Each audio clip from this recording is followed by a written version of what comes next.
अस्सलाम वालेकुम,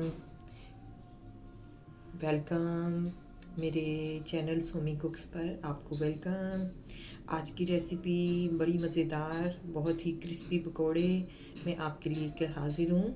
आप देख सकते हैं ये मेरे हाथ में बेसन है और मैं इसमें जो खुश्क मसाले हैं जिनकी लिस्ट मैंने आपको शुरू में इस वीडियो की दी है वो अब हम मिक्स कर रहे हैं। बेसन में हमने मेथी, नमक, मिर्च और हल्दी और ये सारे मसाले मिक्स करने हैं, चाट मसाला ये सब कुछ डाल के। अब हमने इसमें कटी हुई जो सब्जियां हैं सबसे ये आप पहले देख सकते हैं पालक है, बस मोटी मोटी काटी है, ज़्यादा बारीक नहीं काटनी। और पकोड़ों में ये बहुत मज़े की लगती है और पालक वाले पकोड़े तो बहुत ही क्रिस्पी बनते हैं। तो ये हमने पालक डालनी है, उसके बाद हमने कटा हुआ प्याज डाल देना है और कटी हुई हरी मिर्चें हम डाल रहे हैं।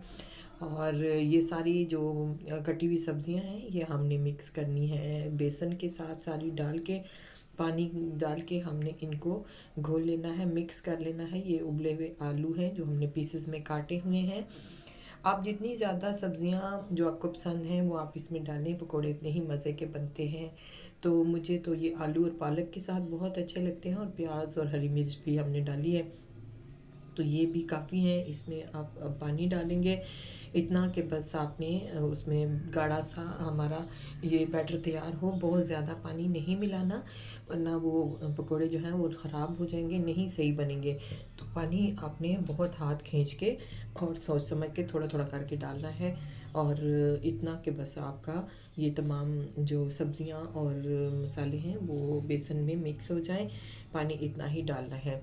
तो ये हमने सब चीज़ें मिला के अब हमने बेसन को अच्छी तरह से मिक्स कर लेना है। आप हाथ से भी, हाथ धोकर हाथों से भी मिक्स कर सकते हैं और चम्मच से भी, जिस तरह भी आपको आसान लगे आप उसको अच्छी तरीके से तमाम चीज़ों को मिक्स कर लें। और उसके बाद थोड़ी देर के लिए आपने मिक्स करके इसको रख देना है ताकि मसालों का जायका अंदर तक बेसन के साथ रच बस जाए, मिक्स हो जाए। तो उसके बाद आपने पकोड़े फ्राई करने हैं, फिर मिक्स करने के फ़ौरन बाद नहीं बना लेने।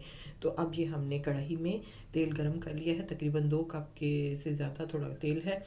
अब हमने इसको हल्का गर्म करना है, ज़्यादा तेज़ गर्म नहीं करना ताकि पकोड़े जल ना जाए। और एक एक करके चम्मच के साथ आपने दरमियाने साइज़ के पकोड़े बना लेने, जो साइज़ आपको पसंद हो। बहुत ज़्यादा बड़े पकोड़े ना बनाएं ताकि वो अंदर तक फिर वो पकेंगे नहीं, कच्चे रह जाएंगे।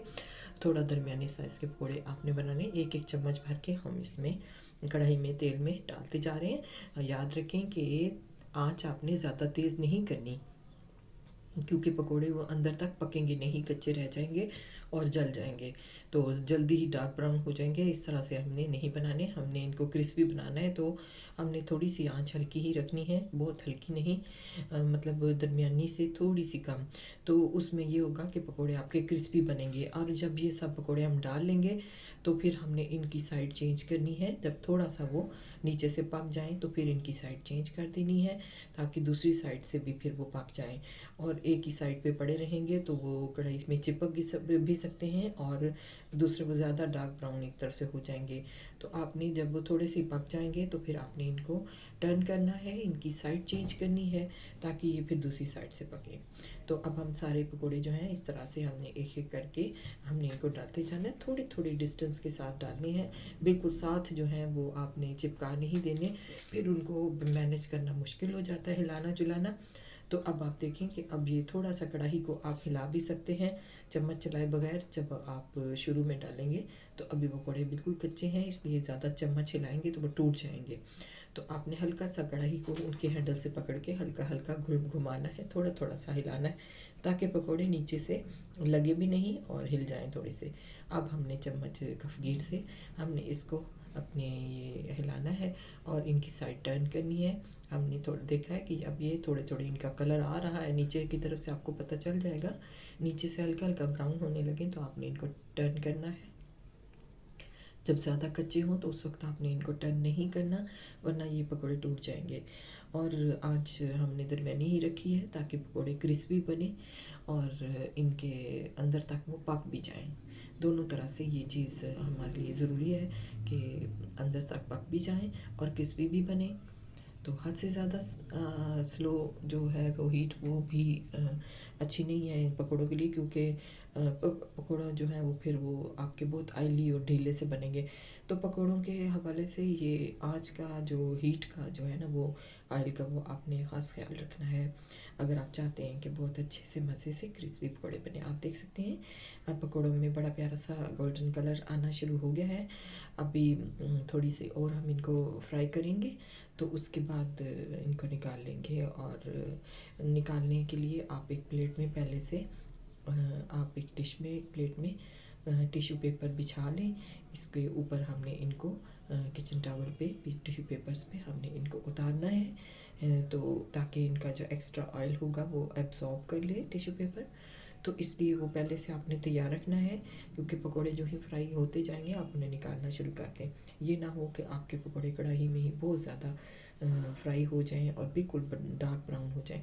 आप याद रखें कि आपने इनको बहुत ही खूबसूरत सा अच्छा सा कलर आ जाए तो उतार लेना है, नहीं तो आपके पकोड़े बहुत ज़्यादा डार्क ब्राउन जो है वो जला हुआ सा जायका आता है, वो ज़्यादा अच्छे नहीं लगते। तो अब ये आप देख सकते हैं कि बहुत ही गोल्डन जो है वो इनका प्यारा सा कलर इन पे आ रहा है और ये अच्छे तरीके से फ्राई हो रहे हैं। और अब हमने इनको बिस्मिल्लाह से हमने इनको निकालना शुरू किया है। और एक एक करके दो दो जिस तरह भी आपको आसानी लगे आप एक चिमटे की मदद से आप इनको निकाल लें। कढ़ाई के जो फ्राइंग पैन में हम जिससे फ्राई कर रहे होते हैं कड़छा या चम्मच या कफगीर उससे आसानी से नहीं निकलते। आप इसको ऑयल को निकालते हुए अगर चाहते हैं तो आप दबा के निकालते हुए जब चिमटे से निकालेंगे तो दबा कर निकाल लेंगे, क्लिपर से आप निकालें, क्लिप चिमटे से निकालें। अब हमने ये सब निकाल लिए हैं। आप देख सकते हैं हमने नीचे टिश्यू पेपर लगाया हुआ था जिसमें ऑयल जो है वो अब्जॉर्ब हो जाएगा। हम जब एक तरफ से थोड़ा सा ऑयल उनका निकल जाए तो आप उनकी साइड भी चेंज कर दें ताकि मज़ीद ऑयल दूसरी तरफ से भी टिश्यू पेपर के साथ एब्जॉर्ब हो जाए, निकल जाए। और ये जी रेडी हैं खाने के लिए। केचप के साथ हम इन्हें सर्व कर रहे हैं।